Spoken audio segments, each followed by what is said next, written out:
கர்த்தருக்கு பிரியமானவர்களே, கர்த்தர் எப்படி வழிநடத்தி கொண்டிருக்கிறார் என்று இந்த தொடர் போதனையில் நாம் கற்றுக்கொண்டு வருகிறோம் இல்லையா? தேவன் நம்மை வழிநடத்தி நம்முடைய வாழ்க்கையின் இந்த நிலைமையிலிருந்து நீங்கள் இன்னும் பெருக வேண்டும் என்றுதான் அவருடைய விருப்பமும் சித்தமாக இருக்குது. இதை முதல்ல மனதில் வச்சுக்கணும். அவருடைய விருப்பமும் சித்தமும் அப்படி தான். நீங்கள் ஓட்டாண்டியாக இருக்கக்கூடாது. நீங்கள் உங்களுடைய வாழ்க்கையிலே இன்னும் நீங்கள் மாறுதலை கண்டு, பொருளாதாரத்திலே செழிப்பை கண்டு, மற்றவர்கள் பார்த்து பொறாமைப்பட அளவுக்கு நீங்கள் இருக்கணும்னு தான் அவர் விரும்புகிறார். நீங்கள் அந்த அளவுக்கு வரணும். நீங்கள் நினைக்கலாம், அது எப்படி வரும், அதை நான் எப்படி பெற்றுக்கொள்வது, என்கிட்ட தான் ஒன்றுமே இல்லையா, நான் எப்படி வரேன், என்னால் முடியாது அப்படின்லாம் நிறைய கேள்விகள் மனுஷன் மத்தியில் ஓடிட்டுருக்கு இல்லையா? பணம் இல்லாத பற்றாக்குறை இருக்கே, நான் இது எப்படி மேற்கொள்ள, நான் யார்கிட்ட போய் கடன் வாங்க, இப்படி தான் ஓடுது. அவன்கிட்ட போவா, இவன்கிட்ட போவா, என்ன செய்ய அப்படின்னு. இதற்கு என்ன ஒரு சொல்யூஷன் தேவன் வைத்திருக்கிறார் பாருங்கள். நிறைய பேர்கிட்ட கொஞ்சமும் பணம் இருந்தாலும் அது யாருக்கும் கொடுக்க மாட்டோம். கொடுத்த உதவி யாராட்டு வந்து கேட்டாலோட இல்லைன்றது.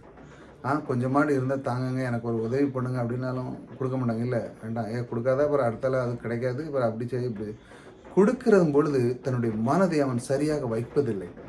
ஆகையால் என்ன நடக்குன்னா, இந்த பிரபஞ்சத்தில் இந்த தேவன் வைத்த இந்த பிரமாணத்திலே அடிப்படையின் அது செய்யாத காரணத்தினால் அவனுக்கு எல்லாமே தடைப்பட்டு விடுகிறது. அதற்கு தான் தேவன் ஒரு பிரமாணத்தை வைத்திருக்கிறார். அதுதான் விதைப்பு அறுப்பு என்கிற பிரமாணம். நீங்கள் விதைக்கும் போது என்ன நடக்குன்னா, எதை விதைக்கணும்? பணத்தை. தேவன் சொல்கிறார், பணத்தையும் ஒரு விதையாக எண்ணி விதையாக எண்ணி நல்ல வார்த்தையை கவனிச்சாங்க. நீங்கள் பணத்தை கொடுக்குங்க, ஒருத்தருக்கு உதவி பண்ணீங்களோ, ஒரு கல்வி படித்தவங்களுக்கு உதவி புரியுங்களோ, அது நீங்கள் விதையாக விதைக்கணுங்க. ஆண்டவரே, நான் விதையாக உங்களுடைய நாமத்தை சொல்லி விதைக்கிறேன். இது எனக்கு பல மடங்கு எனக்கு திரும்ப வர நீர் ஆசீர்வதிக்கிற என்னோடு கூட இருக்கிறது. பெருக்கத்தின் தேவன் எனக்குள்ளே இருக்கிறது. பாருங்கள், இந்த பூமியில் ஒரு விவசாயிகிட்ட கேட்டாலே போதும், அவனுக்கு ஏற்றது போல் அவன் விதைக்க ஆரம்பிக்கிறான். இல்லை, அவனுக்கு எவ்வளோ வேணுமோ அந்த விதைக்கான் இல்லையா? மனுஷனுடைய வாழ்க்கையிலே தேவன் அதை கற்றுக் கொடுக்குறார். உன்னுடைய கையில் இருக்க பணம் அப்படி தான். உனக்கு எவ்வளோ வேணும், அப்போ நீ அந்த அளவுக்கு விதை. நீ குறிய மனத்தில் இருந்தால் குறியவே தான் இருப்பார். ஏனென்றால் அந்த பிரமாணம் இப்படி அடிப்படையில் தான் வேலை செய்கிறது.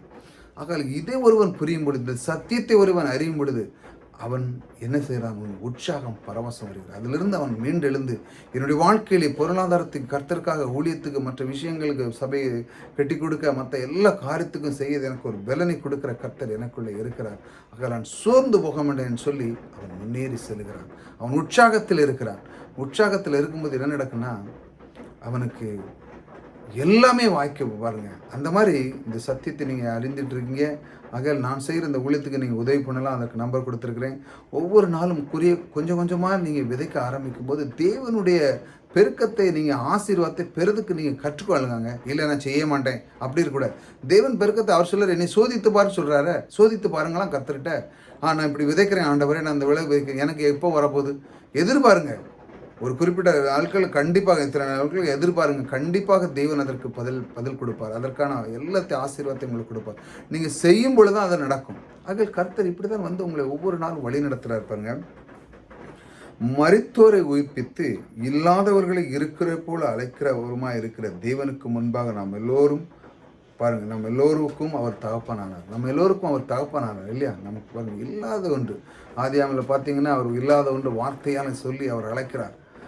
பாருங்கள், நம்முடைய நாவில் எப்படி இருக்கணும், அந்த வார்த்தை எப்படி இருக்கணும், நமக்கு தேவையானது எப்படி நாம் அதை சந்திக்கணும்னு தேவன் அப்பவுமே கற்றுக் கொடுக்குறாரு பாருங்கள்.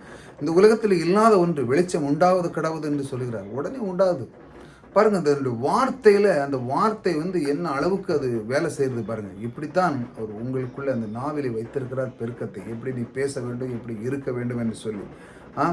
அதனால தான் அந்த விதைக்கு அப்படி தான் நீங்கள் எப்படி செய்யணுங்கிற அவர் கற்றுக் கொடுக்குறார். இதிலிருந்து என்ன பாருங்கள், இந்த தேவன் மரித்தோரை உயிர்ப்பித்து இருந்த தேவன் உங்களுக்குள்ளே இருக்கிறார். ஆக நீங்கள் செய்கிற என்ன வேலை, எந்த இதனாலும் சரிதான், நீங்கள் உழைத்துக்கு மற்ற எல்லா காரியத்தை கொடுக்கும் பொழுது தேவன் அதன் மேல் அன்பாக பிரியமாக இருக்கிறார். அதனுடைய பெருக்கத்தை நிச்சயமாக உங்களுக்கு அவர்கள் அறிவுறுகிறார். அதை பாருங்கள், அந்த இருக்கிறவர் போல் அழைக்கிற ஒருமா இருக்கிற தேவன் நமக்கு எல்லாருக்கும் அவர் எவ்வளோ தகப்பனாக இருக்குது. நம்ம தகப்பன் நம்மளை யாரும் கைவிடுவாரா? நமக்கு ஒரு நாள் கைவிட மாட்டாங்க. ஏன்னா அந்த பிள்ளைகள் எது தப்பு பண்ணாலும் அவங்கள ஏற்றுக்கொண்டு மீண்டும் அவங்களுக்கு தேவையானது சந்திக்கிறார். அதே போல் நம் தகப்பன், பரலோக தகப்பன், நமக்கு எந்த விதத்தை சூழ்நிலையும் நமக்கு தேவையானது அவர் ஒவ்வொரு நாளும் சந்தித்து கொண்டிருக்கிறார் பாருங்கள். ஆகையால் அவர் சொல்லுகிறார், உனக்கு இன்னும் அதிகமாக உன்னுடைய தேவை இருக்குடா, ஆகையால் நான் சொல்வதை செய் அப்படின்னு சொல்லி அவர் விதைப்பு அறுப்புங்கிற பிரமாணத்தை உங்களுக்குள் கையில் வைத்திருக்கிறார். நீங்கள் கையை பூட்டி வைக்காதுங்க. அந்த விதைப்பு அறுப்புங்கிறது முதல்ல விதைக்கணும் அப்படின்னா நீங்கள் நிலத்தில் போடணும். அதே போல் பணமும் உங்களுடைய ஒரு விதை போல நீங்கள் மற்றவர்களுக்கு கொடுக்கிறது ஒரு ஒரு நிலத்தில் நீங்கள் விதைக்கிறது போல தேவன் இந்த பிரமாணத்தின் அடிப்படையில் வேலை செய்கிறதுனால அவர் உங்களுக்கு 1000 மடங்கு பெருக்கத்தை தருகிறவர் உங்களோடு கொடுக்கிறார். சோர்ந்து போகாதீர்கள். ஆகையால் பெருக்கத்தின் தேவன் உங்களுக்குள்ளே இருக்கிறார். நான் செய்கிற இந்த ஊழியத்துக்கு நீங்கள் செய்யும் பொழுது அவருடைய பெருக்கத்தின் தேவனை நீங்கள் ருசி பார்க்க வேண்டும். அவரை சோதித்து பாருங்களேன். கர்த்தர் என்ன எப்படி இருக்கிறார், எப்படி அதை வழிநடத்துகிறார் என்று பாருங்கள். பார்க்கும் பொழுது தான் அதனுடைய பலன் உங்களுக்கு கிடைக்கும். ஆகையால் கர்த்தர் நம் கூழ் பட்சத்தில் இருக்கிறார். நீங்கள் சோர்ந்து போக புதிதாக வந்து சப்ஸ்கிரைப் பண்ணி வச்சாங்க. இந்த விதைப்பருப்பு இதை விட்டு விடாதீர்கள்.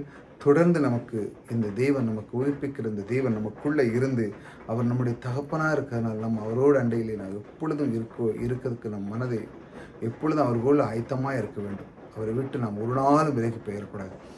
இந்த மாதிரி வார்த்தைகளை கேளுங்க. தொடர்ந்து 2-3 நிமிஷம் தான் இருக்கும். கர்த்தருடைய வார்த்தை கேட்கும்போது உங்களுக்கு உள்ள மகிழ்ச்சியாகும். இதிலிருந்து உற்சாகம் பிறக்கும், சந்தோஷம் பிறக்கும், மகிழ்ச்சி பிறக்கும். இதையெல்லாம் நீங்கள் அனுபவிக்க வேண்டும் என்று தான் தேவனுடைய விருப்பம் சித்தமாகும். கர்த்தர் உங்களோடு கூட இருக்கிறார். கர்த்தர் உங்களை ஆசீர்வதிப்பார்.